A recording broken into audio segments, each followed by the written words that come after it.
தங்கச்சி பற்றி பேசணும்னா நிறைய பேசலாங்க. எனக்கு ஒரே ஒரு தங்கை என்னுடைய குடும்பத்தில்.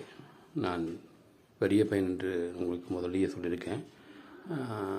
ஆசபாசமாக என்னுடைய தங்கச்சியை நான் நேசித்தேன்.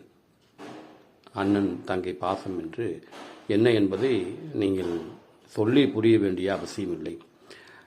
பெண்கள் இல்லாத குடும்பங்களுக்காக நான் மிகவும் வருந்துகிறேன். அது பிள்ளைகள் இல்லாத குடும்பங்களுக்காக அதிகமாக நான் வருந்துகிறேன் அன்பானவர்களே. இருந்தாலும் மற்ற பிள்ளைகளை நமது பிள்ளைகளைப் போல நினைத்து இந்த உலகத்திலே ஒரு தங்கையைப் போல நாம் நினைத்து செயல்படலாமே.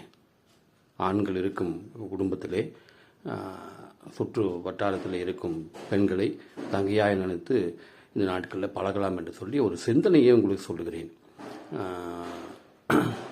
நல்ல எண்ணத்துடன், நல்ல பண்புகளுடன், நல்ல கற்பனையுடன் ஒரு பெண்ணிடத்திலே தங்கையாக நினைத்து செயல்படலாம். நான் ஒரு தந்தையாக இருந்து என்னுடைய தங்கச்சிக்கு செய்ய வேண்டியதை என் தந்தை இறந்த பின்பாக செய்தேன் என்பதை பதிவு செய்கிறேன். இது பெருமைக்காக அல்ல.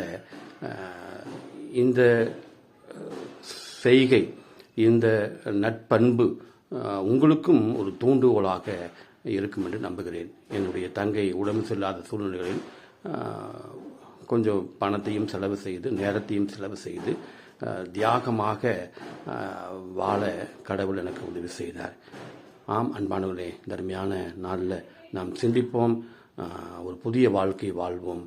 நம்ம சுற்றி இருக்கும் பெண்களை தங்கையாக நினைத்து இந்த உலகத்திலே வாழ்வோம். God bless you.